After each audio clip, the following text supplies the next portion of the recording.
Good afternoon, everybody. I declare open this first public hearing of the Senate Finance and Public Administration References Committee for its inquiry into the arrangements for the postal vote survey into same-sex couples marriage. This is a public hearing and a Hansard transcript of the proceedings is being made. We're also streaming live via the web, which can be found at www.aph.gov.au. Before the committee starts taking evidence, I remind you that in giving evidence to the committee, you are protected by parliamentary privilege. It's unlawful for anyone to threaten or disadvantage a witness on account of evidence given to a committee, and such action may be treated by the Senate as a contempt. It is also a contempt to give false or misleading evidence to a committee. In addition, if the committee has reason to believe that evidence about to be given may adversely reflect on a person, the committee may also direct that the evidence be heard in private session. The committee prefers all evidence to be given in public, but under the Senate's resolution, witnesses have the right to request to be heard in private session. It's important that witnesses give the committee notice if they intend to ask to give evidence in camera. If a witness objects to answering a question, the witness should state the ground on which the objection is taken, and the committee will determine whether it will insist on an answer, having regard to the ground which is claimed. If the committee determines to insist on an answer, a witness may request that the answer be given in camera. Such a request may, of course, also be made at any other time. I'd also ask witnesses to remain behind for a few minutes at the conclusion of evidence in case the Hansard staff need to clarify any terms or references. Can I remind people in the hearing room to ensure that your mobile phone is either turned off or switched to silent. Can I welcome officials from the Australian Bureau of Statistics? Information on parliamentary privilege and the protection of witnesses and giving evidence to Senate committees has been provided to you. I remind senators that the Senate has resolved that an officer of the Department of the Commonwealth or of a state shall not be asked to give opinions on matters of policy and shall be given reasonable opportunity to refer questions asked of the officer to a superior officer or to a minister. This resolution prohibits only questions asking for opinions on matters of policy and does not preclude questions asking for explanations of policies or factual questions about when and how policies were adopted. Officers of the department are also reminded that any claim that it would be contrary to the public interest to answer a question must be made by a minister and should be accompanied by a statement setting out the basis for the claim. For the Hansard record, will you please state your full name and the capacity in which you appear today? Jonathan Palmer, as Deputy Australian Statistician. Thank you. Samantha Palmer, General Manager, People, Culture and Communication, ABS. Thanks for being here. I'm conscious that you were given a short period of time to prepare and you have now circulated a written document for the benefit of committee members. Do you wish to make a brief opening statement? Yes, I would. Thank you very much. So thank you. My name's Jonathan Palmer. As I said, I'm the Deputy Australian Statistician with responsibility for the Australian Marriage Law Postal Survey. The Australian statistician David Kalish sends his apologies. He had an important speaking engagement, and given that I'm the most senior officer responsible for the conduct of the Australian Marriage Law Postal Survey, and given that this inquiry will continue through to the 10th of November, he thought it appropriate to meet his prior engagement and have me represent the ABS. He will, of course, be available to present evidence at a later date if that's required by you. The ABS has provided a written submission. It reflects our work to date, but we will make supplementary submissions as the survey progresses and more details available. I thought it'd be useful to use this opening statement just to talk briefly on some of the key elements of the survey and address some of the issues that are currently under discussion. ABS's purpose is to inform important decisions by partnering and innovating to deliver trusted, objective statistics, data and insights. The Australian Marriage Law Postal Survey is consistent with this purpose. It will inform an important issue and the statistics that we produce will be compiled with complete integrity. Now I'll move on to some of the issues that I'd like to touch on. The process designed for the Australian Marriage Law Postal Survey is progressing well. On Monday the 14th of August we published the overall process on our website, and that process will continue to be further defined and published on our site as we make those changes. Our submission provides a description of the process, so I'll just cover some key elements in this opening statement. The scope of the survey is clear. A single question will be asked: should the law be changed to allow same-sex couples to marry? And we will ask all eligible Australians, and they are the people who, as at the end of 24 August, would be entitled to vote as per the electoral roll to provide a yes or no answer on a strictly voluntary basis. The point I'd like to emphasise here about the process is that it's been designed to provide both secrecy and integrity. The vast bulk of Australians who are eligible for this survey will receive and return their survey form by post. They'll be sent a letter with instructions, a survey form and a reply paid envelope. The barcode on the survey form will be used for mark-in purposes only. We're calling it a single-use anonymous mark-in code. Single-use anonymous mark-in code. No person who sees or has any access to the completed forms will know both the name of the eligible Australian and the related single-use code. The survey form will not have any name or address on it. Only one response can be made by each eligible Australian. When the form is scanned, the barcode will be recorded in a separate file for mark-in purposes, and the survey response will be recorded in another file. There will never be an electronic file containing both the survey response and the barcode. The forms and captured images will be destroyed within 60 days of our publishing the statistics on the 15th of November. The next point I'd like to address is the legitimacy with which we're conducting this survey. Our legislation, the Census and Statistics Act, contains a provision under which the Minister can, by notice of writing, direct the Australian Statistician to collect statistical information that is in accord with Part 3 of the Census and Statistics Regulation 2016. And it sets out the statistical information that may be collected for publication by the Australian Statistician. So we see this as a clear legislative platform for the conduct of this survey. It has been suggested that the ABS is not in the position of collecting opinions and that these may not be statistical information. The ABS has been conducting large social surveys since the 1970s, and it's familiar with undertaking voluntary statistical surveys that seek views and opinions of Australians about issues such as their self-perceived well-being, social experiences and society in general. I thought I'd share just two examples of instances where we've sought opinions. Our submission actually provides a number more, and we could provide more if required. So from a personal safety survey, we asked, how safe or unsafe do you feel walking alone in your local area after dark? And we published statistics on that question. From a survey on disability, ageing and carers, we asked, do you feel you need more support or an improvement in your situation to aid your role as a carer? And the answer to that was a yes or no question. Another issue I'd like to touch on is concerns that have been expressed about our capacity to deliver on undertaking this survey. In response to that, we say yes, we can. We've been given an adequate appropriation, $122 million through an advance to the Finance Minister determination. The 2016 census online form outage did hurt the public reputation of the ABS, we acknowledge that, but we're seeing some rebuilding of that reputation following the release of a quality census data set. I can assure you that we've reflected and learnt from the lessons of the 2016 census, and we're applying those experiences and lessons to the conduct of this exercise. We've established a team of more than 40 skilled professionals, including staff seconded from the Australian Electoral Commission and other agencies. We have systems, processes, technical expertise, and we will partner with high calibre suppliers and vendors. Undertakings as large and as complex as the Australian Marriage Law Postal Survey entail risks. We will manage these risks and issues well. And I'd like to place on record my appreciation for the work done by the task force so far. They've done an enormous amount. A key element of the process is the timely dispatch of survey forms to eligible Australians. This will be done by Australia Post. Today I met with the Australian Post Chief Executive Officer, and we're both confident that we'll be able to deliver the forms in time so there's an ample time for everyone to respond before the cut-off. We fully appreciate that a paper form will not work for everyone, so we will strive to give all eligible Australians the opportunity to respond.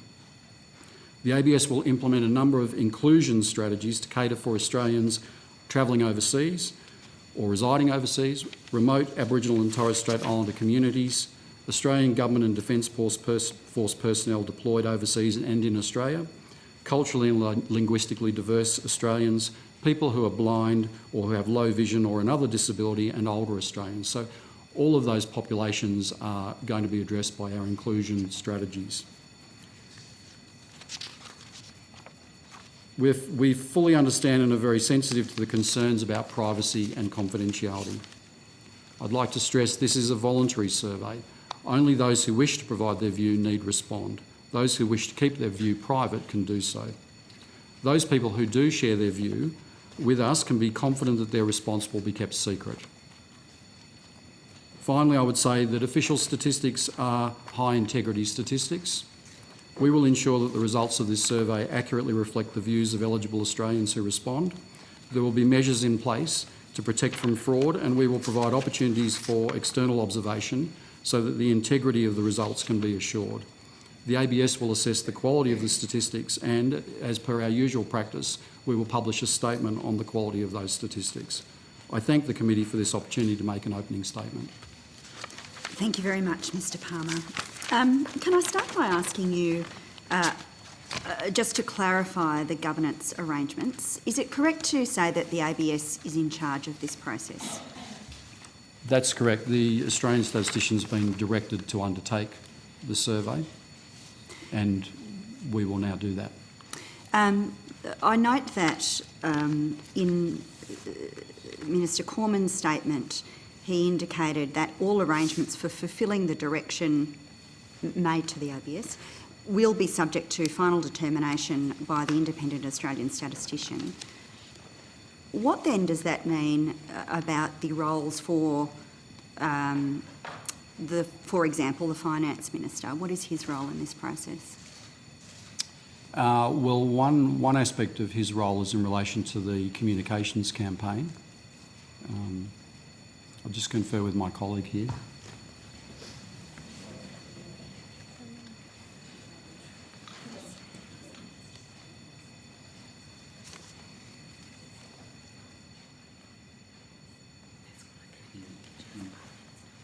Yeah, so basically he's the lead minister responsible for this endeavour, and he'll be providing us with advice. And as I mentioned, there'll be some processes where he may be in the approval process. But as you pointed out, the Australian statistician will decide how the statistics are collected. You may need to clarify this further, because if the Australian statistician is responsible for delivering on the order made by the Treasurer, how is it that the Finance Minister and the statistician is an independent statutory officer, how is it that he will then receive direction from the Finance Minister, and what areas will the Finance Minister then be approving?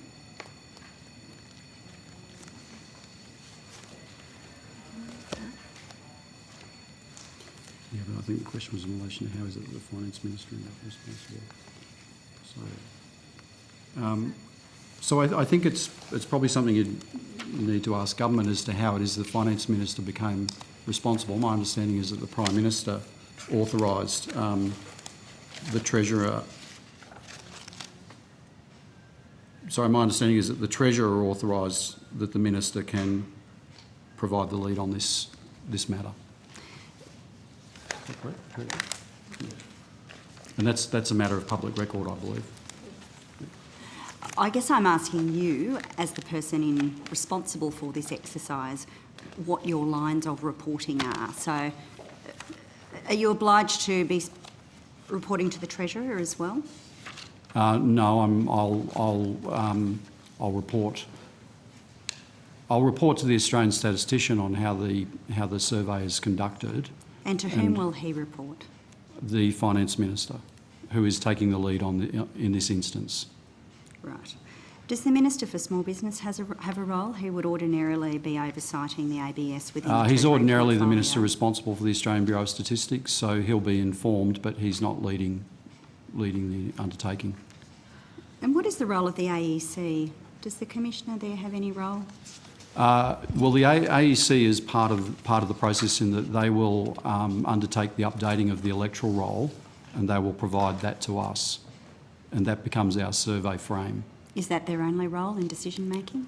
Yes. They may also provide some services to us around advising us of who's on the roll. They will also undertake one part of the process, which is the dispatch of forms to silent electors. So the electoral roll contains silent electors who are people that have their addresses suppressed from publication. Under the legislation, that can't be provided to us, so we will be asking the AEC to send the survey materials to silent electors on our behalf. So I think they're the two key areas, Senator. One, they're updating the roll, which will close on the 24th of August, and two, they'll play a role in the dispatch. They will dispatch the survey materials on our behalf to the silent electors. And those are the only two decision-making functions that the AEC will perform? I believe they're the only two decision-making functions. I did mention a service they might provide us around helping us verify people who call in and ask to update any details. So that's more of a service rather than decision-making. Yeah. I think I've covered that, haven't I? I should also mention that they've seconded some staff to our team to assist us in the design and delivery of the survey. The division of responsibilities sounds somewhat complicated. Do you think everybody in this 40-person team understands who's doing what? Oh yes, I think they do. I don't think it's that complicated. I mean, we've run other surveys where other agencies provide the survey frame. It's essentially a list of the people that we're going to undertake the survey with. While it's a 40-person team, we actually do all stand up together every morning and every afternoon, and we work through the whole process. So everyone's got a very good shared situational awareness, if you like, of how things work. Do you have a document that sets out how things are working, the lines of authority and the division of responsibilities between the agencies involved? We do have memoranda of understanding with the Australian Electoral Commission that cover some key points around how our collaboration will work. Could you table that? Yes, we could. Thank you. Can you table it today? Yes, we could. That'd be terrific, thank you. And you're very clear that as far as approval goes, it is only the Finance Minister who you'll need to speak to gain approval for any decisions. I'm not sure about any decisions, Senator, but certainly the Finance Minister's the lead minister on this. In relation to the Memorandum of Understanding, there's a subsidiary agreement. So I'll table all three agreements. One is the head of agreement for the MOU. Another is an agreement around our exchanges of staff. I don't think I'll be in a position to table that today, but I could do that shortly. And the other is a subsidiary agreement that goes to the release of basically the way in which we're going to approach the silent electors. So Okay, I'll table all of those. What date and at what time did the ABS first learn of the plan to hold a postal survey on marriage equality? The Australian Statistician was first made aware on Monday the 7th of August. I'll just 7th of August. check that. Yep, on the 7th of August. He called a meeting on the morning of Tuesday the 8th of August, at which I was present, and informed me and some of my colleagues. And on the 9th of August, the Treasurer issued the direction in accordance with paragraph 9(1)(b) of the Census and Statistics Act. Right, so the statistician was informed on the 7th. Who informed him? Sorry, I can't say. I don't know. I can take that on notice if you like. I asked him when he was told. I forgot to ask him who told him. And he kept that information to himself until you were told the following day, is that correct? Yes, he sent a note on the Monday night saying that he wanted to have a meeting the following morning. He didn't disclose what that meeting was about, but obviously we found out the next morning. Right, so essentially the organisation is told the day before the announcement. When the ABS was told about this on the 7th, did the government ask the ABS for any input into the proposal? Excuse me, Senator.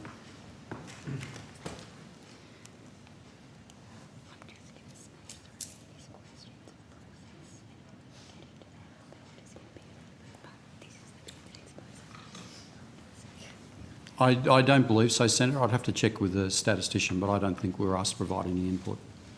So it's presented as a fait accompli to the agency the day before the announcement. We're presented with a direction to undertake a statistical collection.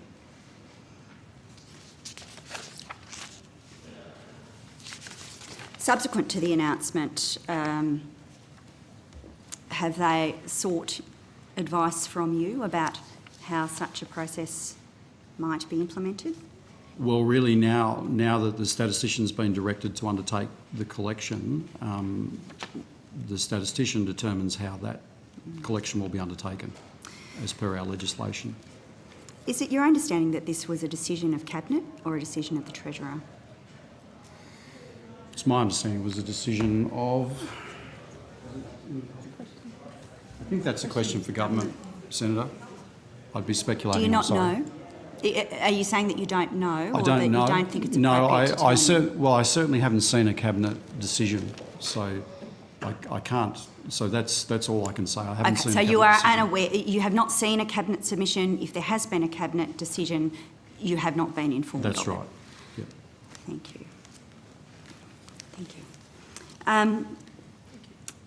Okay. You spoke in your opening remarks about risk management. I think the question everyone wants to know is, will it be another census fail? Well, no, Senator. So as I mentioned, we've reflected hard on the lessons learnt with the 2016 census. That was clearly a case where we failed to manage some key risks around the delivery of our online form component. We've thought hard about that. We've improved our risk management practices, and we're taking that learning into this exercise. So what does that risk management practice look like? Have you undertaken a formal risk assessment? If I can refer to our submission, we've got a section there on risk management arrangements. It's section 4.2 on page 13. But it will include, our risk management arrangements include independent assurance, a professional risk advisor, in fact more than one, a comprehensive integrity and fraud plan is under development, and we also have a business continuity plan which we continue to update. So there's a number of elements to our management of risk.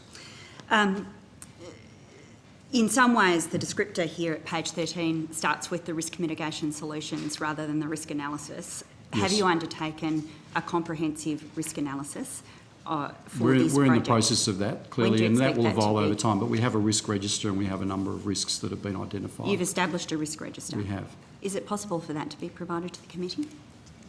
Yeah, we can take that on notice, yeah. Have those risks been communicated to the government? No, I think they're internal to the project. No, they're internal to the project team at this point. Can you tell us what the key risks are, the highest priority risks for the organisation? I didn't bring the risk register with me, Senator. I'd have to take that one on notice, I think. They're not top of mind? I'm happy to confer with my colleagues and put what we might see as the top few on before you. If I could just have a... I wonder if there's anyone behind you. They've been helpful on other questions. No, I think we just need to have a quick chat.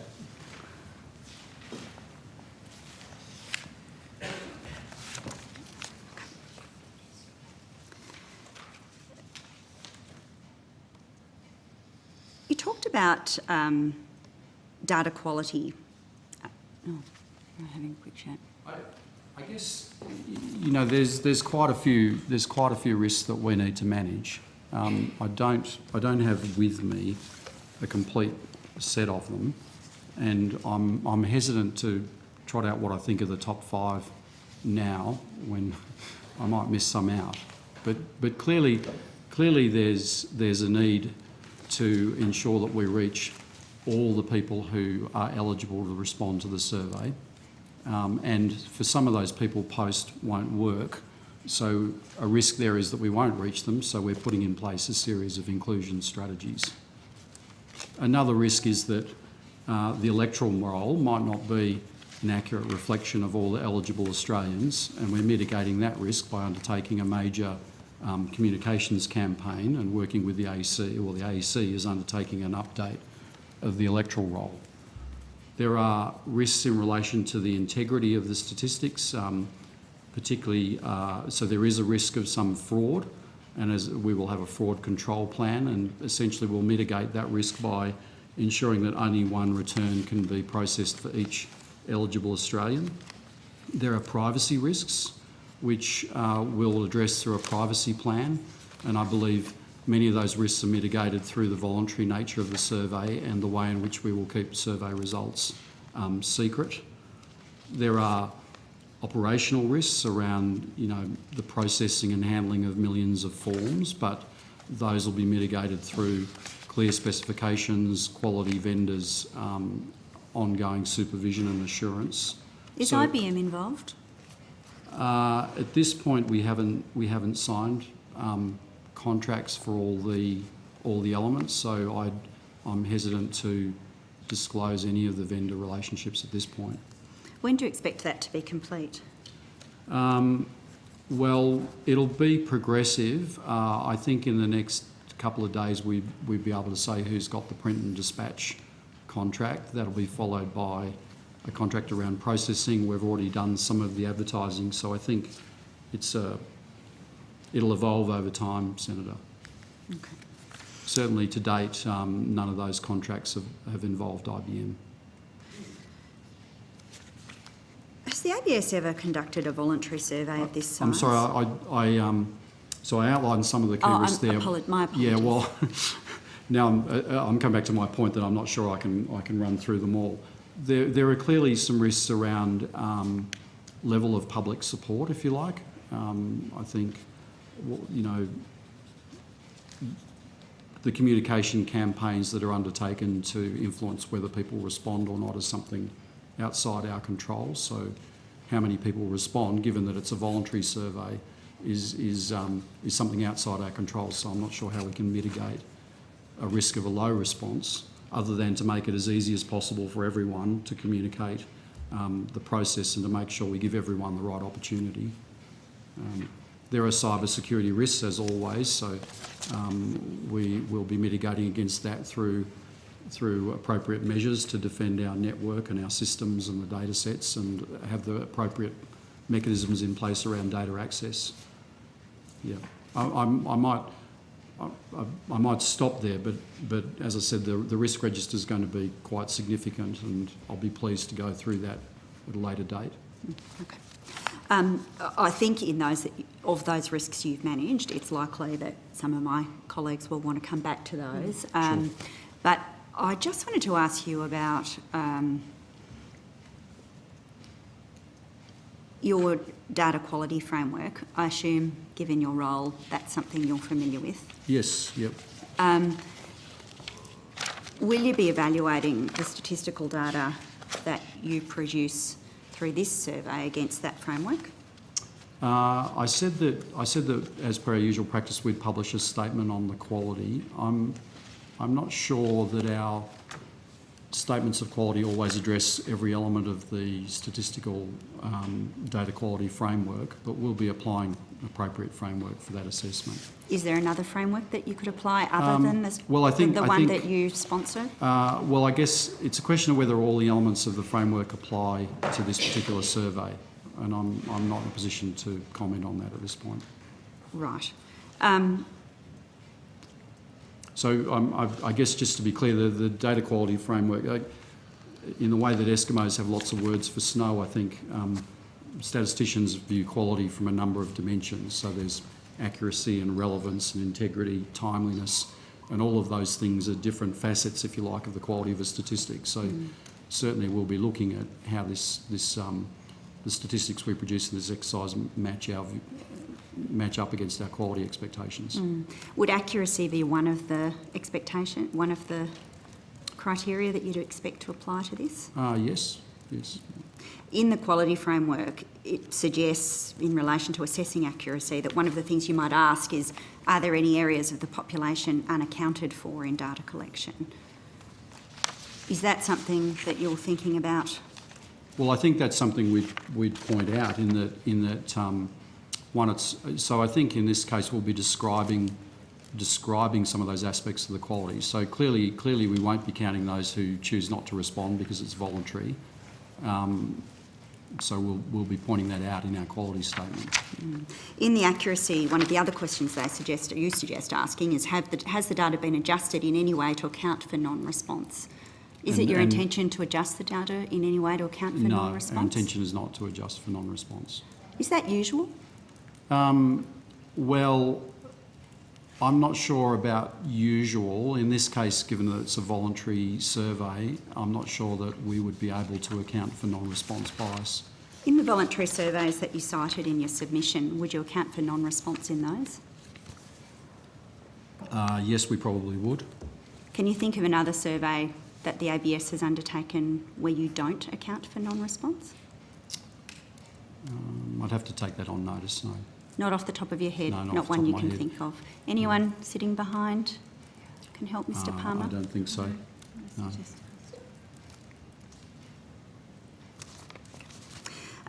The Prime Minister has said that he expects the turnout to be above 50%. What turnout do you think will be required in order for the data to be fit for purpose, consistent with the quality framework? Oh, I don't have a position on that at this point. We're working to make sure as many people... We're working to make sure that all eligible Australians have the opportunity to respond. Do you have an expectation about the turnout, not from a normative perspective, but just a projection? No.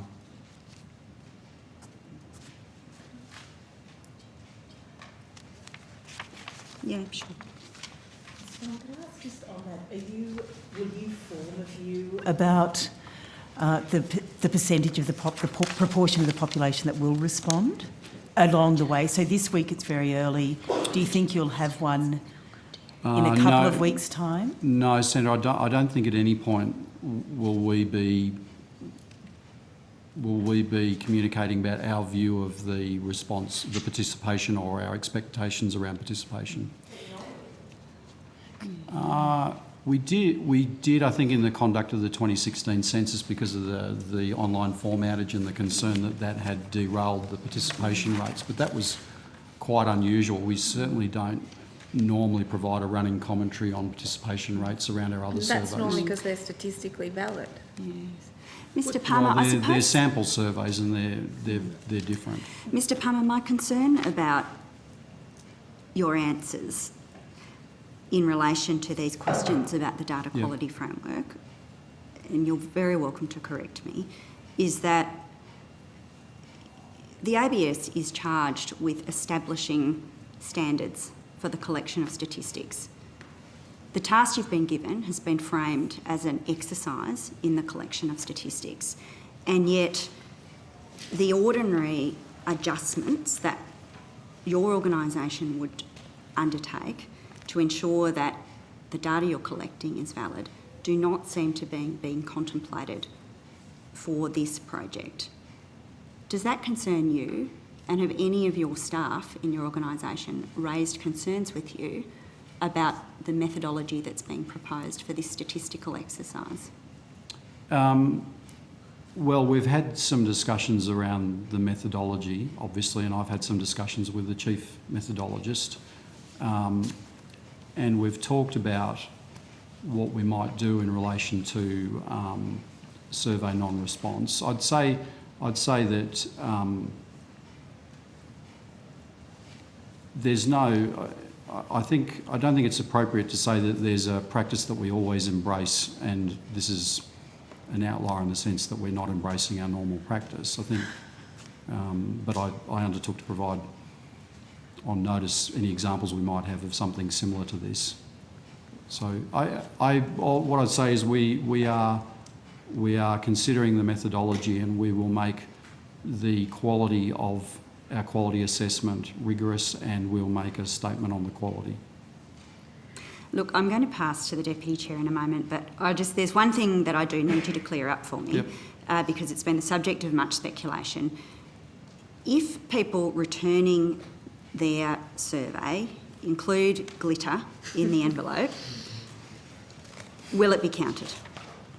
Well, I'm glad you asked that. We're going to be actively encouraging people to not include anything in their survey envelope. Because no glitter? It will, well, anything, any extraneous material could result in that survey form not being processed. I think glitter's particularly problematic because these forms have to go through a scanning machine, and I'm pretty sure that they're not robust to lots of glitter. So now we'll do our best to process every survey form that can be processed, but glitter will not help. What about a glitter pen? Will that impede the response evaluation? We will provide instructions to use a dark pen or a pencil. So a dark glitter pen? I'm not sure about that. And would the inclusion of glitter, if there was a form that went through your scanning machine, or numerous forms, do you think that would impact upon how well the scanning machine may operate? Or is it just a matter of misreading the information that's on the form? Look, I think it would impact on the scanning machine. Our experience with the census, we have a lot of experience with scanning machines, and we have similar processes around grooming the forms. So really, forms that are going to cause a problem for the scanner basically don't get fed through the scanner. So any evidence of glitter wouldn't go through the scanner? Well, they'd be subject to some special process. So the forms might be either cleaned or they might be transcribed, but we're not going to be just pumping them through scanners and have them clog up. All right, no glitter in the scanner. Senator Patterson. Thank you, Chair. Thank you, Mr Palmer. In your opening statement, you made some references to previous surveys that the ABS has conducted where questions have been about people's views or opinion. Obviously, you'd be aware there's some conjecture in the media that it's not within the ABS's expertise to ask these questions, or it's not the practice of the ABS to ask these questions. You mentioned two, one survey about personal safety and another, I believe, was about services to people with disabilities. Is that right?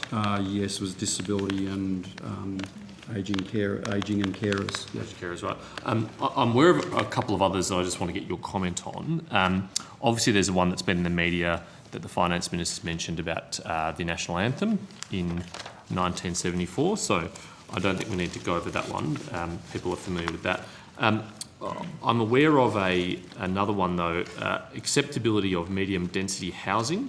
That was part of the ABS's population survey in the mid-1990s. Are you familiar with that? No, I'm not. Could you take on notice whether or not the ABS asked a question about the acceptability of medium density housing, what the question was, how many people were surveyed, and what the results were? I could. Yes. Thank you. I'm also aware of another one in, I believe, 1998. It was in the Population Survey Monitor, and it was on the importance of art and cultural venues. Are you familiar with that one? I'm familiar with the Population Survey Monitor. It's not a survey vehicle we continue to operate. Okay. I'm not familiar with that particular question. Sure. Could you take on notice then the same questions I asked about the previous survey? I could. Thank you. That will be helpful. On another matter, you might be aware in the media today there's been reports of a CPSU survey of ABS staff. Yes, I'm aware of that. Are you aware of how many people responded to the survey? I understand it was 150. What proportion does 150 respondents represent within the ABS? How many staff does that represent? Yeah, well, we have more than 3,000 staff, so it'd be less than 5%, Senator. Right. Do you know if the survey was to all staff, or was it just the union members at the ABS? My understanding is it was union members only. Right, thank you.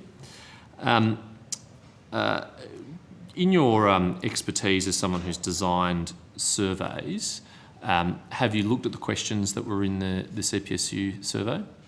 Oh, No, I'm sorry, I haven't seen Okay. it. Perhaps on notice, could you take a look at the CPSU survey and, relying on your expertise as a statistician, evaluate the questions asked in the CPSU survey and whether you think that they are neutral questions that were designed to elicit the genuine opinion of the respondents, or perhaps whether they might be leading questions that might be designed to generate a particular response? Well, I think there's a problem with the sample as well. You know, they're surveying only union members, and they got a pretty small response.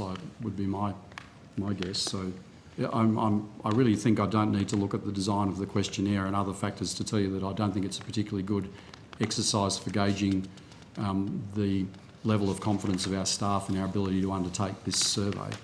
And it doesn't mesh at all with my observations as I move around our building and interact with our staff. And I can say that the people on our task force are extremely positive and optimistic and energised about their ability to deliver on this. Thank you. I want to return to this issue of whether or not the survey is statistical or not. Does the direction from the Treasurer cover the collection of participation data? I believe it does. I might just pull up the direction.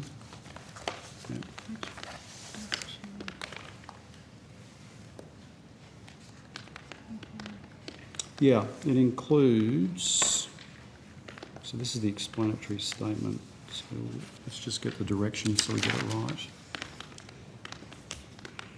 Yes, so in para 3B, the direction includes statistical information about the proportion of participating electors who are in favour of the law being changed to allow same-sex couples to marry. And C is statistical information about the proportion of participating electors who are against the law being changed to allow same-sex couples to marry. Right. So yes, it's essentially, in addition to statistics about the results, it's statistics about the participation of the participation. Right, and given that it's in the direction from the Treasurer, then this is a required component of the survey. It's not something which is within the ABS's discretion. You've been directed to collect this information. That'd be my understanding, but I think it's a good thing to publish anyway. Yeah, thank you. And so what data will you be collecting then? What participation data will you be collecting?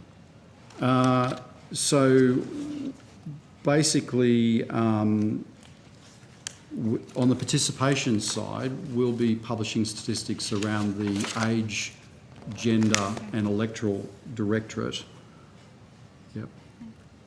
Yep, so I've got that right. Age and gender, that'll I think be in categories, right? So yes. not individual ages. And gender for each Commonwealth electoral division, state and territory and the national level. So Great. you'll have quite a detailed picture of participation by age and gender. So that means, I guess, for each of the 150 electorates, we'll know not just the participation rate overall in each electorate, but we'll also be able to break that down by age and gender in each electorate as well as nationally. Just the data as the ABS would normally do. Well, that's a different issue to explore, I guess. That would have some implications for privacy, but thank you. So how many age brackets will the ABS use? I'd have to take that on notice, but I think given the large population, it could probably be quite fine. Yeah. Thank you. If you could provide that on notice, that would be helpful. Okay.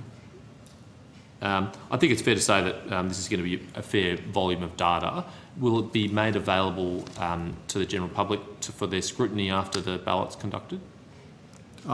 Once the results are published, the results will be published in the form of the statistics, which will include the participation statistics, and they'll be available for everyone to download and scrutinise, yes. And would that be in an accessible format, like an Excel spreadsheet or something like that? Yes. In the same way that we publish outputs from the census that are quite detailed.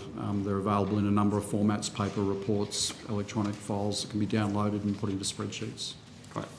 Chair, that's enough for me for now, but I might come back later if there's time. Thanks, James. Thank you. Senator Rice. Thanks, Chair. Thank you. Thanks, Mr. and Ms. Palmer. Look, I want to start particularly with the relationship between the ABS and the AEC. And so you have a subsidiary arrangements, which we've received one of the subsidiary arrangements between the ABS and the AEC. I particularly wanted to go to the silent voters. So can you just, I know that you covered this in terms of the silent voters, but why in particular the silent, you aren't able to distribute the ballots to silent voters? Yeah, so my understanding is that the legislation permits the AEC to share the electoral roll with us, but they can't share everything in their electoral roll. They can't share, specifically they can't share the addresses of silent voters. So in order to include those people in the survey, we need to come to an arrangement with the AEC whereby under their legislation they're able to dispatch the forms to those people, and that ensures that the addresses are never disclosed to the ABS but they're included in the survey. So, So the subsidiary arrangement outlines I guess the legal basis for them providing the silent electors survey. do you have this sort of issue with other surveys that you undertake? We certainly conduct other surveys where we get lists from third parties. I'm not aware of surveys where subsets of those lists can't be provided to us and we get someone else to approach. So I'd have to take that on notice. I'm not aware of a similar situation. Right. So your usual way of operating, you have access to all the data that you need to be able to then survey people.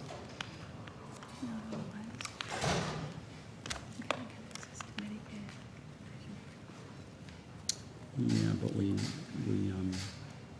normally have at least the survey frame information. Mm-hmm. I think usually we've got a complete register and we conduct all the dispatch.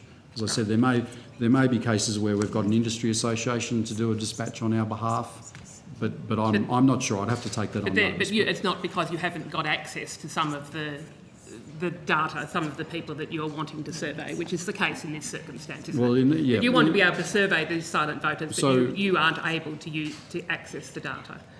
So we're not able to directly access that, but we're able still to come to an arrangement under which they get access to the survey form and the opportunity to respond. Yeah.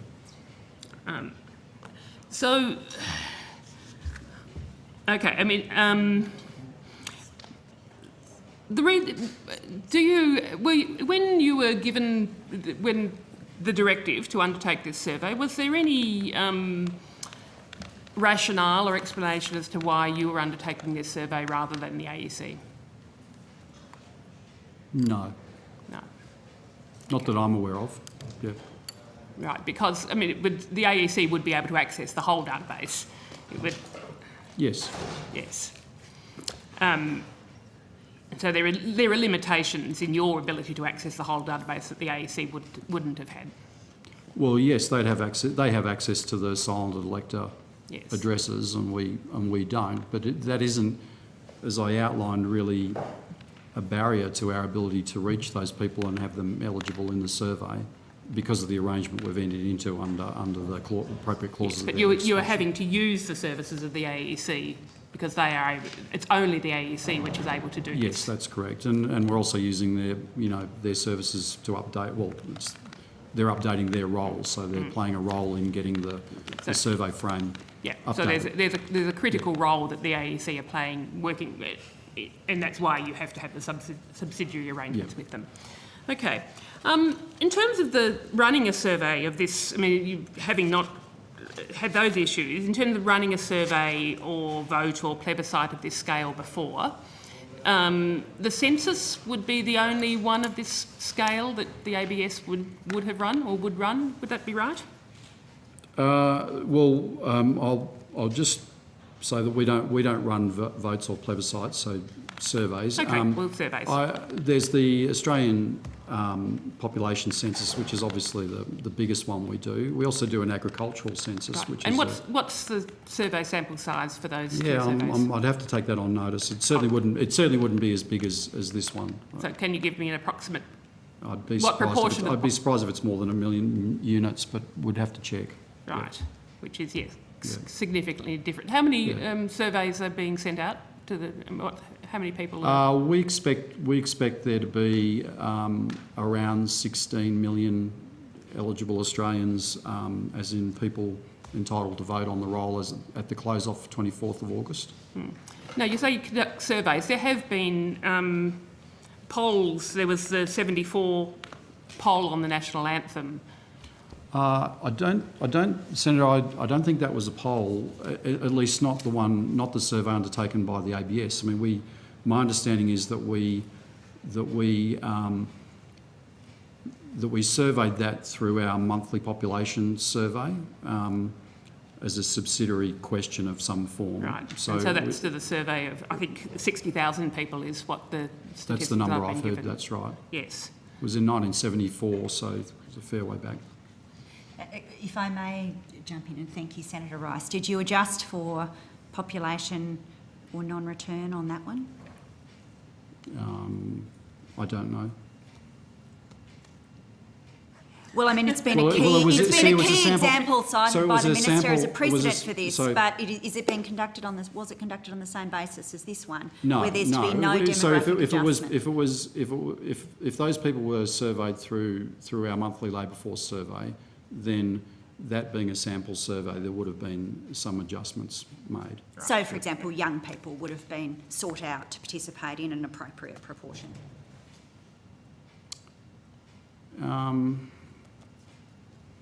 Well, adjustment for non-response, I'm not sure if that would take into account age differences. I'm not sure. Okay.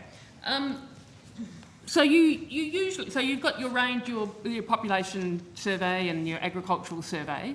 So, and you said that you don't know how big they are. Well, I know how big the population survey is. Sorry. Okay, the Yeah. census. I don't have to hand the number of your labour force. enterprises we approach for the agricultural census, but it's a big one. Yeah, but certainly, this is large. So in these other surveys that you do the statistical weighting to account for different demographics to get a statistically weighted and balanced survey in all the other samples that you survey, don't you? So the other the usual ABS survey is a sample survey. Yes. This is not really a sample survey. I mean, we're effectively conducting a census of people who are in that subpopulation of eligible voters. We did, as I said, I had some discussions with our chief methodologists around the approach we're taking in this, and if we tried to conduct it as a sample survey, in order to produce quality results at the individual electoral division level, we would need to have an extremely large sample in the millions. So it's just not a viable approach. We've also had discussions around, whether it would be in any way feasible to adjust for non-response, and I think it would be better for you to talk to our chief methodologist on those more technical matters at a later date. So what I'm hearing is a lot of interest in what statistical techniques are being applied with respect to those who don't respond, and I think they're better addressed. I'm sorry we didn't come today prepared to answer those questions, but I think they're better addressed by a chief methodologist. When you say your usual survey is a sample survey, that's essentially, other than the census, every 5 years, Yes. all the other surveys you do are sample surveys, aren't they? Well, increasingly we do administrative collections. So we do have approaches that will gather data from very large populations, but they're generally through accessing databases rather than sending out survey forms.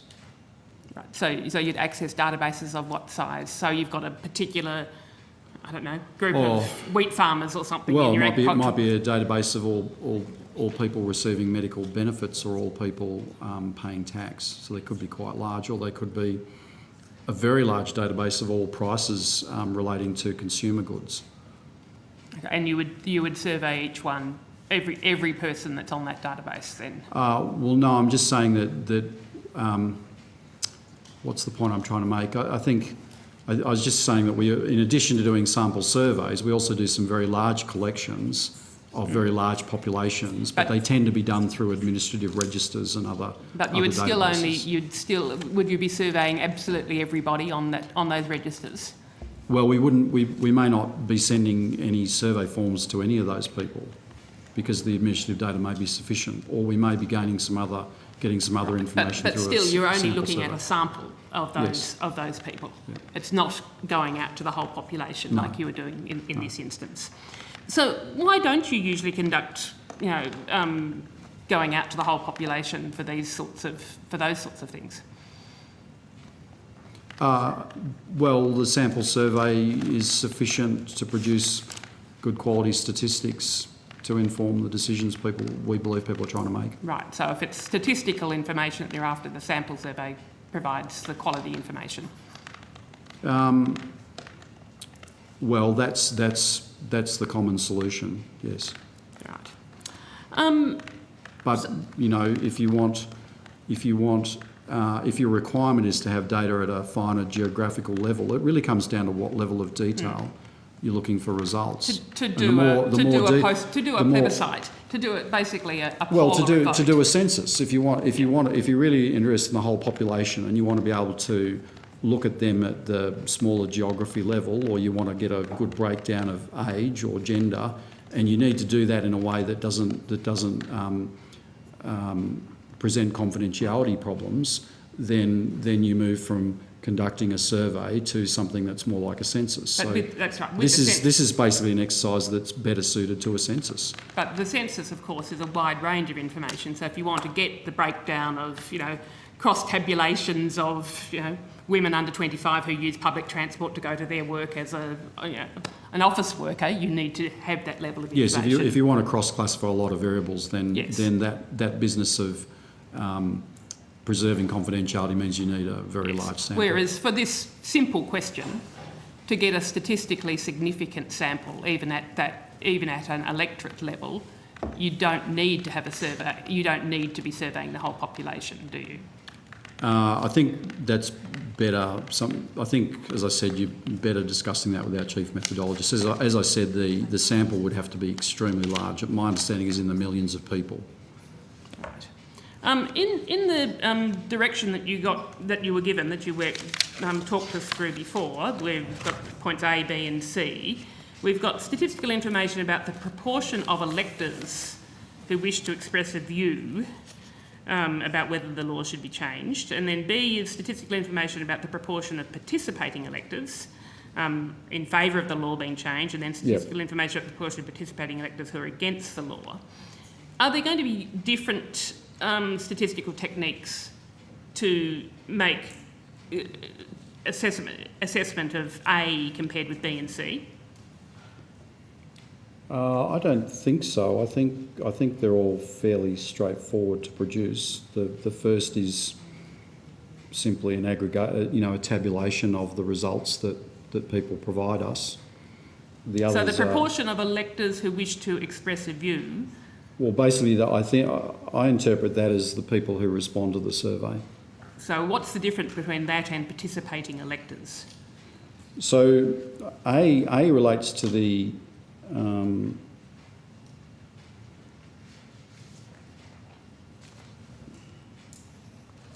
okay, right. So the first is the total population. They're all the people who respond. The second is the people who actually respond yes, and the third is the people who respond no.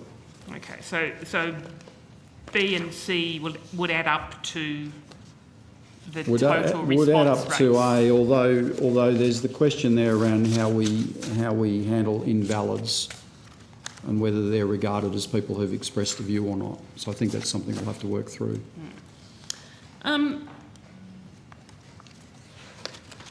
Going back, look, I'm just thinking about going back to the silent voter issue, and if the AEC can send you the AEC is going to send out the silent voters ballots for you. I mean, why couldn't they do the whole thing? Given that they are set up to undertake votes. Well, they're not really set up to undertake statistical collections. They're set up to undertake votes and plebiscites. Because it's a statistical collection, under our legislation, we're well equipped to undertake statistical collections. So it's a different exercise. It seems to me as if it's not being set up to undertake a statistical collection, that it's really being set up to undertake a vote. But using the ABS because for whatever reason. Well, Senator, I'd disagree. We're undertaking a statistical collection, and while votes, plebiscites and statistics share some similar characteristics, and those characteristics would be secrecy around individual responses. They're both compiled in a way that promotes trust in the integrity of the results. The processes that are applied are somewhat different. So we will be able to, for example, cater for those for whom post may not work in a different way to the AEC. We will be able to allow people will be able to fill up survey forms using a trusted, authorised third party. So you could, if you were blind, you could turn to someone you trust and authorise them to make the mark on your behalf and submit the return. So what I'm saying here is that a statistical collection isn't the same as a vote or an election. The processes are different, and we are equipped to run a statistical collection, and AEC is equipped to run the processes around a vote or a plebiscite. They're two different exercises. But if it was a vote or a plebiscite, for just asking that what proportion of the voters are in favour of equal marriage, the AEC would be able would have been able to conduct that. Sorry? Yeah, I think that's a question better directed to the AEC, but that's their business to conduct plebiscites. We're in the business of conducting statistics, and we can conduct this survey.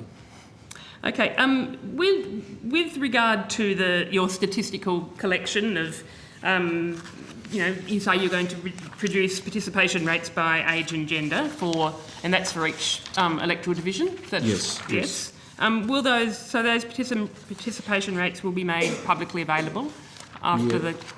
Yes, they will. They'll be published along with. And how quickly? At the same time as the statistics on the 15th of November. What happens with the situation where you've got the electoral roll and someone hasn't updated you've sent a ballot to people, they haven't updated their address, and the ballot's sent to their old address? What should the person who receives the person at that address, who isn't that person, what should they do with that ballot? So sorry, that you're asking what the person who receives someone else's. What's to stop that person who's received somebody else's ballot paper filling it out and sending it in? Well, it would be against the law to open someone else's mail and there would also be penalties around misleading the statistician. But yes, how would they be found out? Well, the person who's looking for their form, if you like, and they know it's gone to another address. They might have changed address 6 times and they don't know which address it's gone to.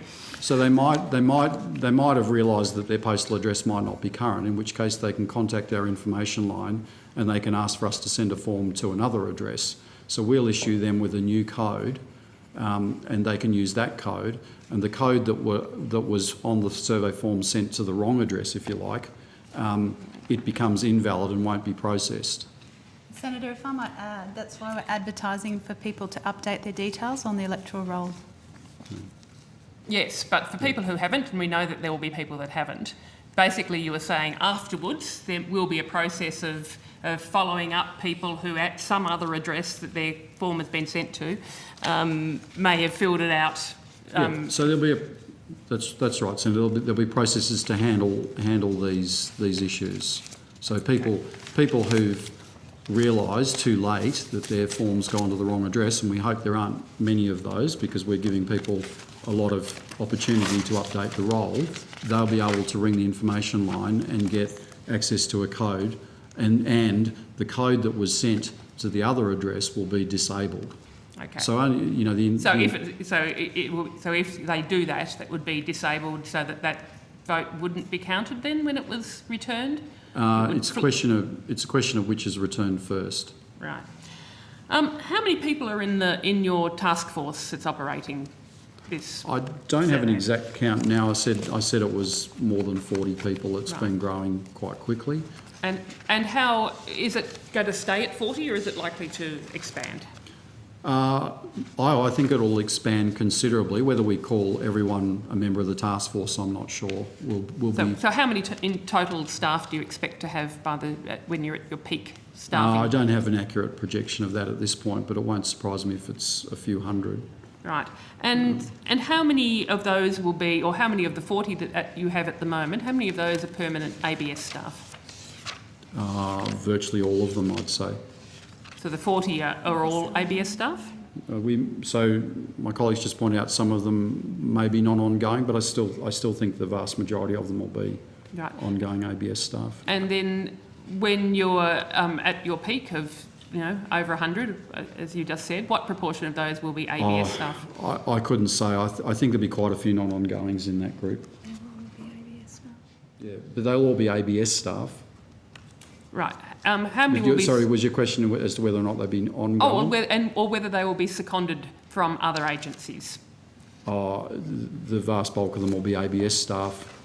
Only those people can collect information under our Act. Are you intending to second staff from the AEC? I think your Yes, memorandum of understanding says that you will. Yes, I'm just checking the number. We've already seconded 4 from the AEC. We've got 1 from Treasury, 1 from the Department of Finance and 1 from the Australian Government Solicitor. And do you intend to second more staff from those agencies? We may, but I don't think the numbers will be very large. Yeah, I'd hazard a guess at fewer than 10. So at that peak of your 100 plus people, you expect that you will have, maybe 10 staff seconded from other agencies? Yeah, that would be my expectation. Right. Yes. And so all because of the other agencies are really helping us with the design of the process and the interface, if you like, between this electoral roll process and our survey process. So they're there to help us make sure that everything comes together properly. But they're not there to do the actual conduct of the statistical collection. We're well equipped to do that. So, okay, but you will be not seconding. You will be bringing on board non-ongoing staff, sort of casual staff. Quite possibly, I'm just thinking of the sorts of roles that we might want to stand up. So we're going to offer people the opportunity to go into one of our offices to either drop off or pick up forms. So we'll need people on hand to do those sorts of transactions. I imagine those staff might well be non-ongoings. How about so you said you've got seconded staff from the DHS as well? I think I had one in. Did I have one in there? No. So I'm not aware of any staff seconded from DHS. We have a relationship with DHS because they're providing our information centre. Yeah. Right. So the DHS are providing the information centre. So yeah. So we have an information line's been established. So on page 6 of our submission refers to our relationship with DHS, where we've established an information line that's already taking calls. We've done about a bit over 1,000 calls each of the last 2 days. So that information line's been set up through DHS, and we've entered into an agreement with them. right. And how many people are likely to be employed undertaking that work? I believe it's up to 750 at this point, but I think the first The first phase of this, which is around the electoral roll update, involves about 250 staff, but I think there are plans to expand that as Is that the usual sort of arrangement that you have, for example, with the census? Well, it's not dissimilar. With the census, we had an arrangement with the Australian Tax Office, and I think there were probably larger numbers involved for the census. Okay. I wanted to go back to people getting their ballots. So how long do you expect it to take to mail all the ballots? So, Senator, I'm going to call them survey forms, but we've given an assurance that we won't be mailing out any survey forms before the 12th of September. I've got to get my months right. And we'll be working with Australia Post to send those out so that they arrive ideally together. What we'd like is all houses to get their forms at around the same time, so that there's general awareness that the forms are coming. And we think we'll be able to do that around the 22nd to the 25th of September. So we're working with Australia Post on the logistics. So what we'll do is after the 12th,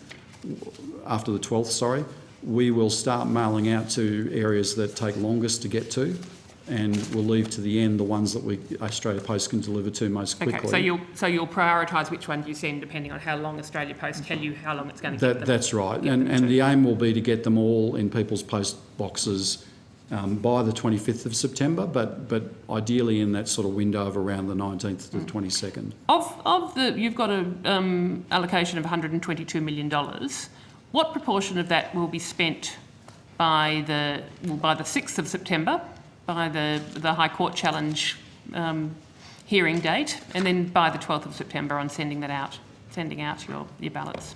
I'm sorry, Senator, I can't give you that number now. There's some contracts that we haven't yet entered into, so I can't say at this point. What will you have undertaken? What work will you have done in terms of the preparation by the 6th of September?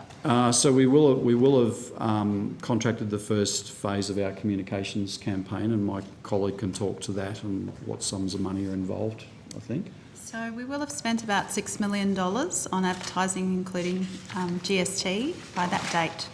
And in printing, will you have completed the haven't printing? yet. We will have entered into that contract, but there is an opt-out clause in that contract. I'm not sure. Sorry. I'm sorry. Okay. We were on the print. So we've done the comms. That's something we will have started and will have paid for. The print and dispatch is another big chunk, and we will have entered into a contract. We'll enter into a contract for that shortly, but there'll be an opt-out date so that if the exercise doesn't proceed, we'll be able to pull back. So okay, so pull back. I can't tell you precisely what date at this point we'll be able to opt out. I don't have that. Right. So sorry to interrupt, Chair. Just a quick point of order. I've been listening very carefully to Senator Rice's questions. I believe, Senator Rice, you're a party to the High Court challenge against the Commonwealth on this matter, and I just want to maybe get some advice about whether the committee is straying into territory here which might impact the High Court decision with someone who's a party to the High Courts. I think that's something to bear in mind, but I don't see that the questions I've been asking are. Obviously, I understand the caution about it, and I think actually all parties ought to be cautious about how we approach it. I think it is difficult to determine, without being myself a party to, or any of us a party to this challenge, what material would impact upon it, and it's really up to the ABS to form a judgment about that rather than the committee. Well, I think we're all aware that one of the key issues in the case is the spending of money, and that's the territory which Senator Rice is now on. I certainly understand perfectly legitimate policy questions up until now, but I just think perhaps we should get some advice if there's going to be further questions on this route. I've completed the questions thank on that money and what proportion of the money they've answered. The ABS has answered the questions about the money spent. In any case, I would make the point that I think that is a matter for the ABS to consider, and if they wish to withhold information from the committee on the grounds that these matters are before the court, they are perfectly welcome to provide that advice to us. Now, the Chair has told me this is going to be my final question, watching the clock. I just actually wanted to go back to the issue of people getting ballots that aren't their ballots, so where people have changed their addresses. So, I mean, what measures is the ABS putting in place to prevent people from doing this? Again, I'll talk about survey forms, not ballots, Senator. So we're, you can't guarantee against theft in a postal process. Are you putting particular measures in place, though? Well, there are laws already in place around theft of mail, and there are also penalties that apply to providing misleading information to the statistician. Our submission outlines a number of the arrangements that will be used to promote the integrity, so happy to turn to those. Again, on page 13, where we talk about the fraud plan, it will have controls for the integrity of the mail forms, including processes for validating requests for new forms, cancelling barcodes, dealing with codes that are reported as missing or stolen, not counting secondary returns from any person, and quality assuring processes and identifying suspicious behaviour. So our fraud plan will outline a range of mechanisms that we'll be taking in order to ensure that people that we only process one return for each eligible Australian. And with those fraud plans, is that why you changed your mind as to why there was going to be a need to have barcodes? Because Thursday last week, you said that there'd be no personal identifiers used, and then suddenly changed that now we are having personal identifiers. Well, no, the barcode isn't. I think the correction we made there was to make sure that we were accurate. Okay, we wanted. I think we originally might have implied unwittingly that no one would see the address as well as the barcode, but in fact, the people dispatching the survey form will see both of those because they're putting a form in an envelope with an address that's visible through the window, and so the letter has the address on it, and then the form has the barcode. So we want to be very clear that... So you always intended to have those That's right. identifiers. So the barcode is not as I said, we're calling it a single-use anonymous marking code. It's not an identifier in the sense of something that can identify an individual if you look at it. Yeah.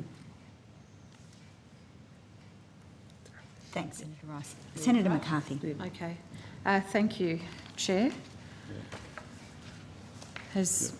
Okay. Sorry, Senator. Hello, Mr. Palmer. I'd like to just go to your submission to this in committee. On page 10 at 3.3.1, inclusion of remote Aboriginal and Torres Strait Islanders. You say the ABS has engaged with the Northern Territory Electoral Commission and the Australian Electoral Commission and Australia Post. What have been the conversations with the Northern Territory Electoral Commission and the AEC staff there? I'm sorry, Senator, I haven't been a party to those conversations. I've had some discussions with the person leading our inclusion strategy for Indigenous communities, but I haven't got into that detail. Could you provide to the committee on notice, the questions on notice here, just in relation to how those preparations are going? You've got it in your submission, yes, clearly of course. you've put it in there for a reason. Yeah. And then your third paragraph says, just talking about postal options, it's expected that the availability of form pickup locations. What does that mean? What it means is we're thinking that we will, in addition to the places at which people can usually collect their post, creating some additional locations in which people could go and collect those survey forms. So what does that mean for town camps around Alice Springs? Well, it might mean that we establish a collection point at that town camp or near it. Is that a conversation that's going now as an important part of your measures? It's yes, it's something under active consideration, just what it is that we think we have to do in order to get forms out to those people in remote localities. What does a paperless response option mean? We're still working on precisely what that... Well, what it means is an opportunity to provide your response without sending us a piece of paper. So how would you send a response? if it Well, wasn't on a piece there are a of number paper? of options that are under consideration. It could be an online form. It could be a touch-tone telephony solution. It could be an SMS text message. But at this point, we're still working out what we think is the best option for a paperless return. Mr Palmer, you said earlier... It will, sorry, Senator, it will almost certainly include the option for some people to provide their response over the phone. Is that a definite? You've got it in your submission, so I'm trying to understand what you actually mean by having that in there. Are you saying you're going to have that, or are you saying you're thinking of having that? Your submission says that it gives the impression that that's what you're actually going to do. Yeah, we will have a paperless response option. What I'm saying is the precise nature of that is still under development. We're working very quickly on that, and I expect to be able to publish how that will work when we update our process, and I expect that'll happen early next week. Okay. Senator McCarthy, before we move on, can I clarify who you anticipate will be eligible for using that process? Again, that's something we're still working on, because it won't be open to everyone. So Australians travelling overseas, I think, are likely to be eligible for that. People with certain disabilities, I think people in certain remote localities. So there's a range of subpopulations for whom that might be an appropriate mechanism. And will you make that decision, Mr Palmer, or the statistician? Well, I would make it with the statistician, yes. I mean, it would be, the decision is one, how can we best reach everyone and give everyone who's eligible the opportunity to respond by the cut-off time. So, the answer might be to dispatch another form. It might be to provide this paperless option. So, Mr Palmer, if you have a paperless response option available, and you're talking about phones, how will you ensure phone voter is who they say they are? You talked about your concerns around fraud and the risks there. Is it open to rorting? So we'll have a verification process where we will capture details about the person who wants to use the paperless option. We will undertake some checks to verify that they are eligible as per the information on the electoral roll, and we will then, having undertaken those checks, I imagine we'll then issue a new code that can be used in the paperless option. So yes, there will be checks. Mr Palmer, are you aware of how postal arrangements are made in remote communities and town camps? I'm not personally well aware of those arrangements, but we've got... What do you know of their postal situation? That it's a good... Well, one thing I know is that it's a lot better than we thought it was.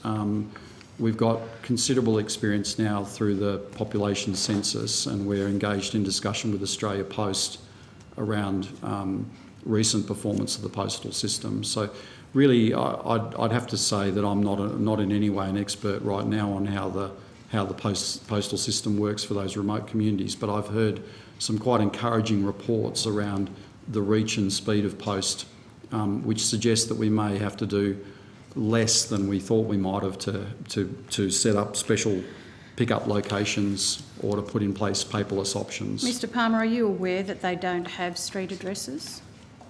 I'm aware that some people don't have street addresses, yes. Not some. We're talking about thousands of voters in the Northern Territory, thousands and thousands of voters. I'll just table, if I may, a letter from the Chief Minister to the Prime Minister, and I'll read out a couple of things here just so you're aware.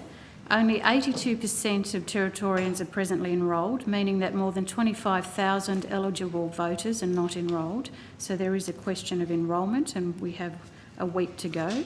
There's also a high level of mobility amongst Indigenous electors. And there's also been issues raised by one Aboriginal organisation known as Tungunjira Council, which says that of the 16 to 18 town camps around Alice Springs, there are no street addresses. So for those voters in those camps, and that's only around Alice Springs, they will not receive any of your postal surveys.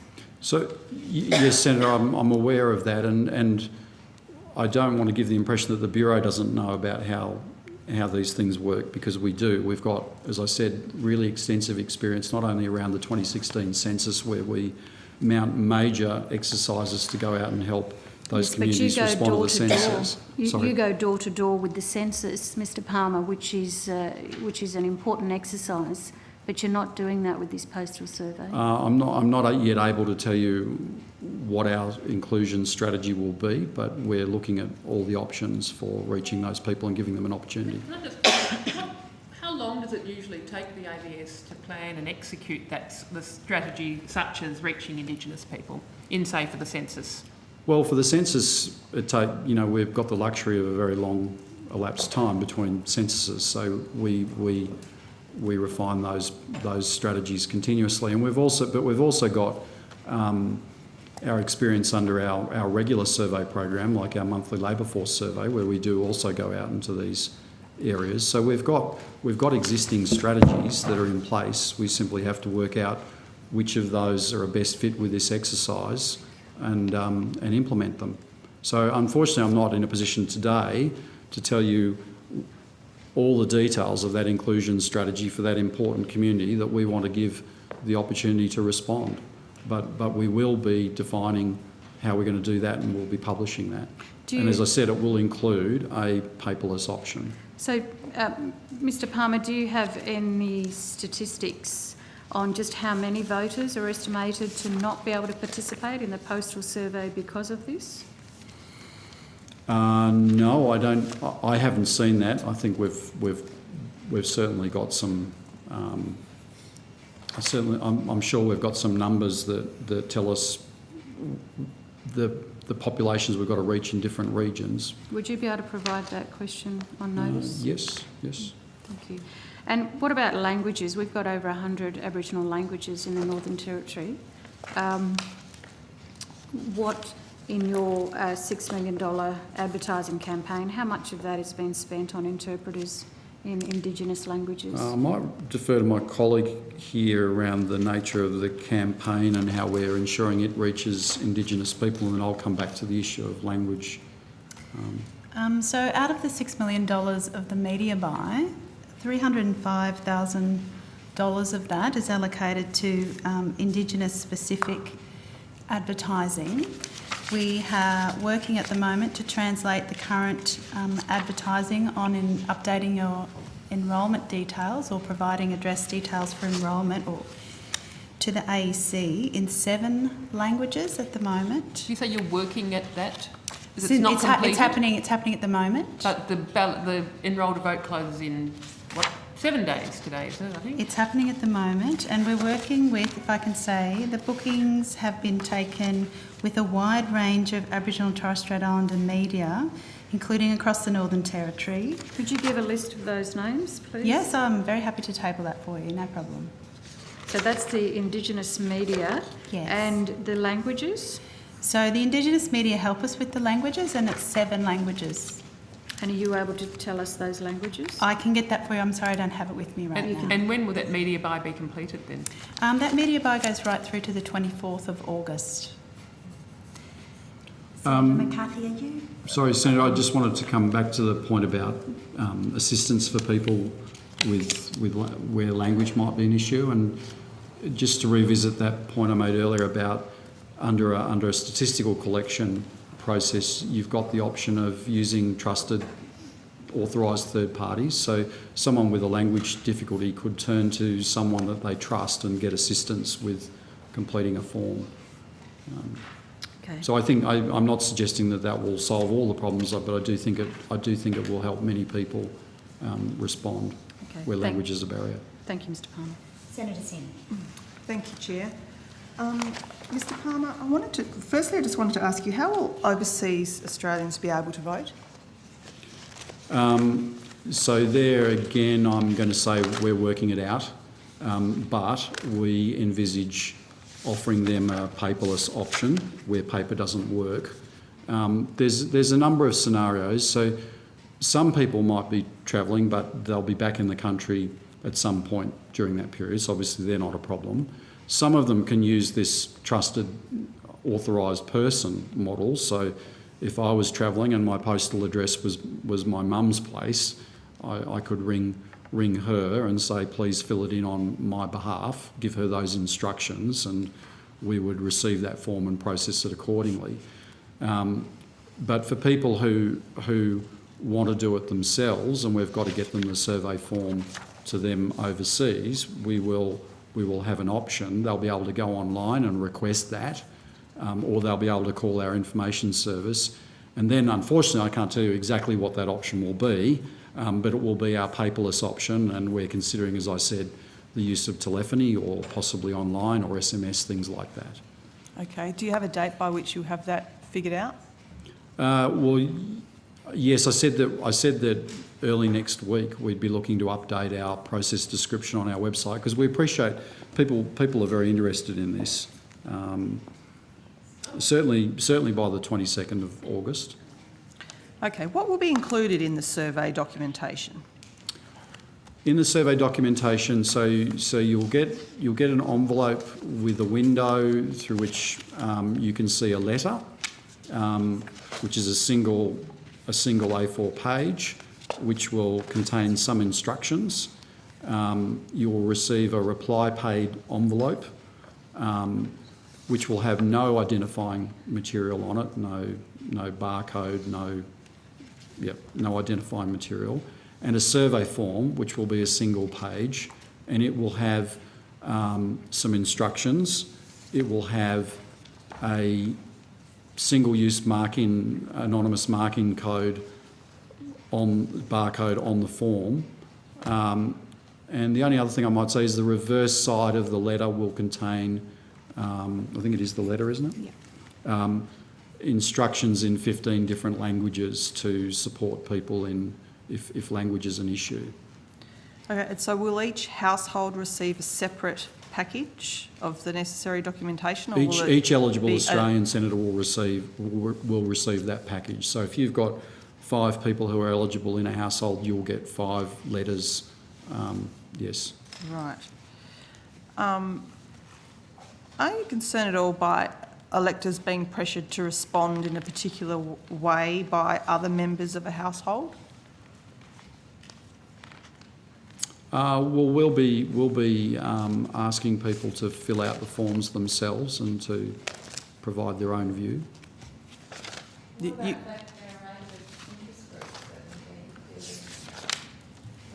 Campaigns and commentary around it. You would normally have things happening that, where people seek to influence the responses to your surveys in that manner. Well, I guess Senator, that's outside our control, and those campaigns, but those campaigns may influence people's views such that the new view they express is their legitimate view. That's for them to decide. I accept that. Yeah. I certainly accept that. But Order. I wonder if I'll return the call to Senator Singh.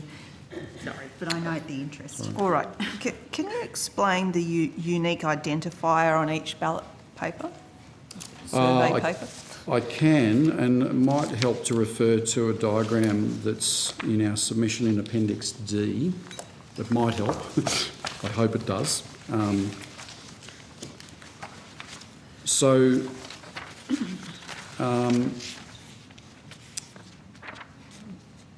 I understand from your documentation that no person who sees or has access to any completed forms will know both the name of eligible Australians, the related single-use code.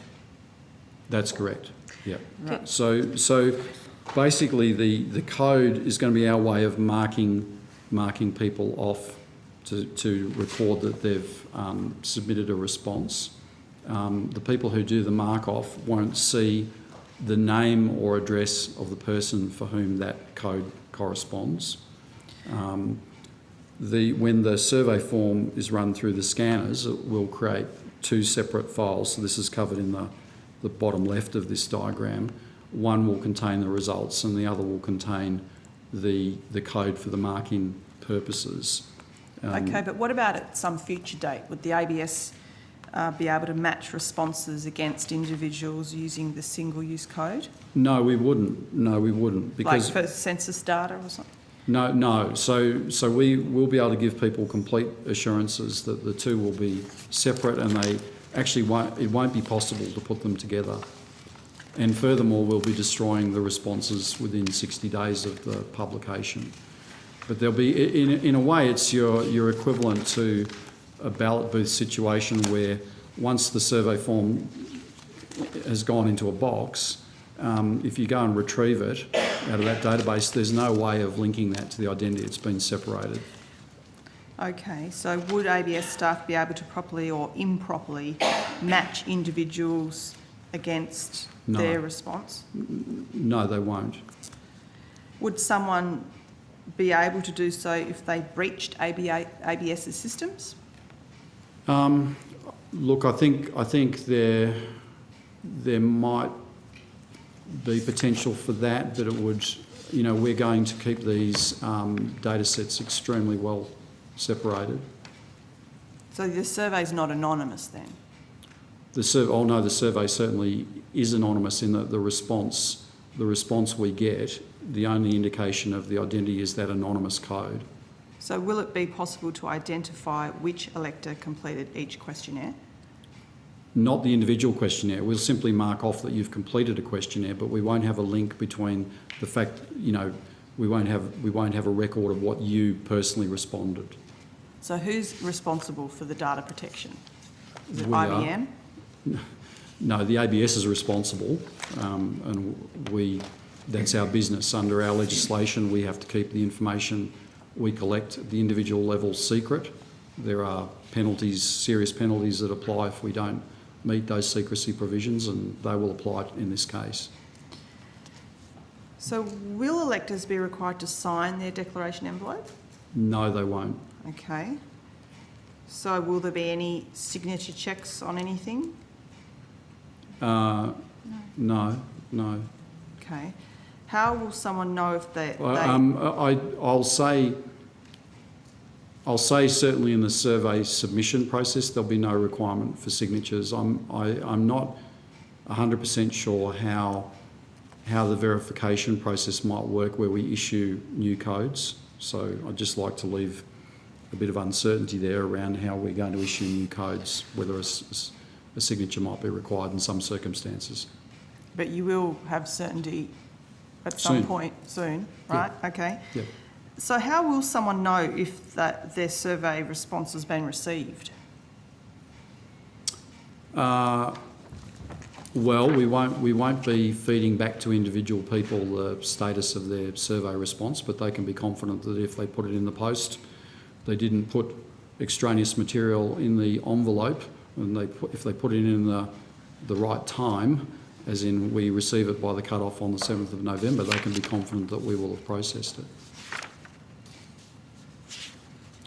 Will there be an online, you're saying there's an online version you're looking at for overseas electors? I'm using the word paperless, and I appreciate that's a bit vague, but I'm doing that deliberately because we haven't yet determined what mode that paperless option will take. I said it will almost certainly include a telephony mode. It may include an online form. But presumably there would be a response notification if it was an online form. An online form might provide some sort of receipt of. It might. Okay, but Senator Pratt has a couple of questions and we're running up against the end of it. Are you finished your question? yeah, just that I just wanted you to confirm, Mr. Palmer, that Australians who participate in this survey will not in any way be able to have a guarantee from the ABS that their survey was received. That's correct. Yeah. I wanted But they to... can have Senator, they can have a very high degree of confidence, I think, provided, as I said, they've followed the instructions and they've submitted it.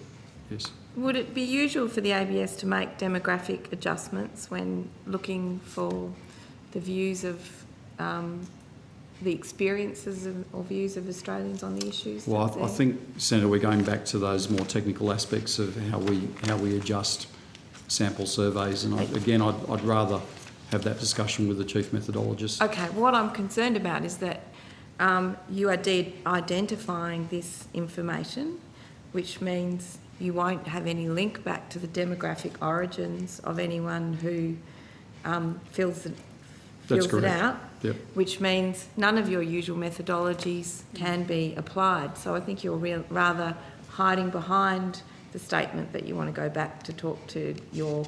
Oh, well, I'm not. I don't want to. So I'm happy to engage on that. I agree that the way we're collecting this survey information is one where we've taken great pains to be very clear that we're not collecting identities and linking them to the survey responses, and that would preclude the application of some statistical techniques. I acknowledge that. Okay. Can I ask, I'm assuming you haven't covered postal issues yet, Chair, have you? We covered some aspects. Okay. Can I ask, will the mail, when it's distributed, all be released from the one location, or will it arrive in cities around the country at the same time, so that different regions have it in their letterbox for similar periods of time? Senator, we did cover that, but I don't mind repeating that our intention is to work with Australia Post to see all the mail arrive in people's mailboxes at a similar point in time. But that will be over a span of days, and that will allow our communications campaign to be more effective, I think, and it will reduce confusion, because people will hear that someone else has got a form and they will want to know where theirs is, and if everyone gets their forms at around the same time. So we wouldn't expect people in Perth to get theirs days after people in Sydney get theirs? No, we're going to work... Or people in Broome to get theirs days after people in Perth get theirs? No, that's... Well, so, Senator, just to repeat, we're aiming to get them all there at around the same time, so that, yes, people in Broome get them the same time as people in Perth, get them at the same time as people in Sydney. So we will do that by staggering, with the assistance of Australia Post, obviously staggering the dispatch based on their delivery schedules. Can I ask what media outlets you will be advertising, encouraging people to participate? You may, and I'll defer that to my campaign specialist. So at a very general level, the advertising campaign is a mass media campaign. So phase one at the moment is running through television, radio, search, online, digital, print, both regional and metropolitan. Okay, and will you advertise within specific communities?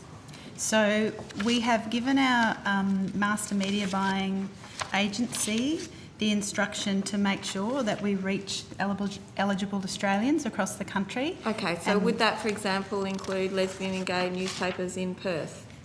I'd have to take that on notice, I'm sorry, Senator, but we are trying to cover all the relevant media that we can. Well, my advice is that, they're currently not, that they have been excluded when other papers are in. So what I might just say is that some publications aren't publishing as frequently, or we've missed the deadline for monthly or fortnightly publications in the window that we're advertising for. So I'm very happy to hear, Senator, if you have any specific publications that you would like me to check against, and I can certainly well, you could check against Out in Perth.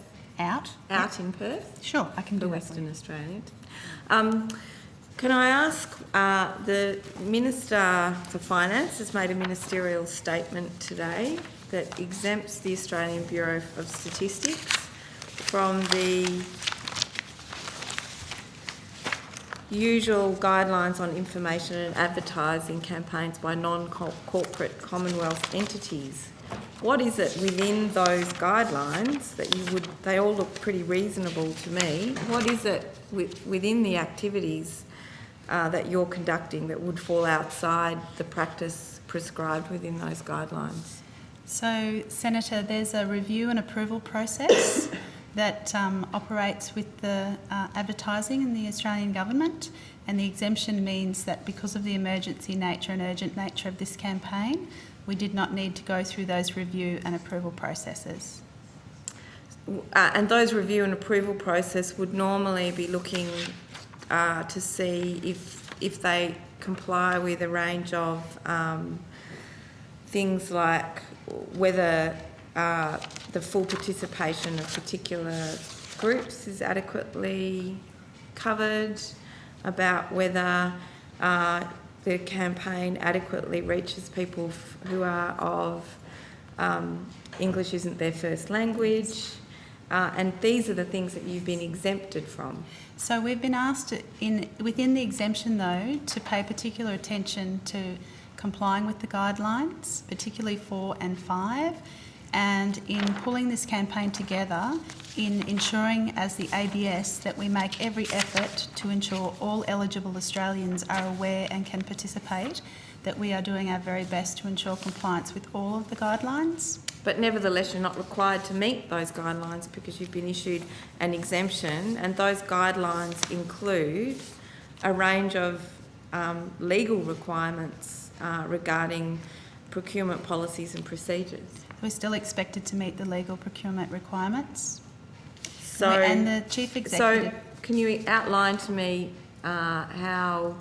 So I can see that specifically principles 4 and 5 will still apply, as these reflect resource management obligations. Yes.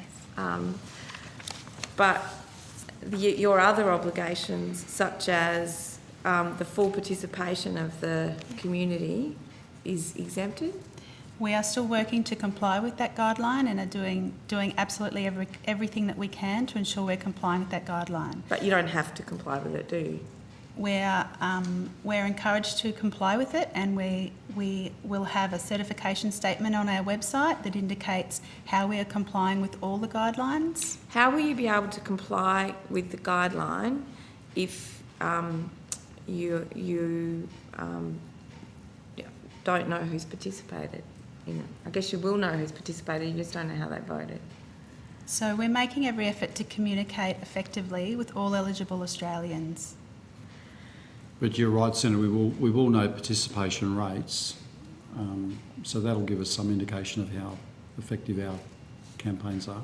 Yes, you'll not know the participation rate, but if the participation rate is low for a particular demographic, you can't then go back and adjust the result to make up for the fact that a particular group was underrepresented in your research exercise that you're undertaking. So these guidelines apply usually to social research, is that right?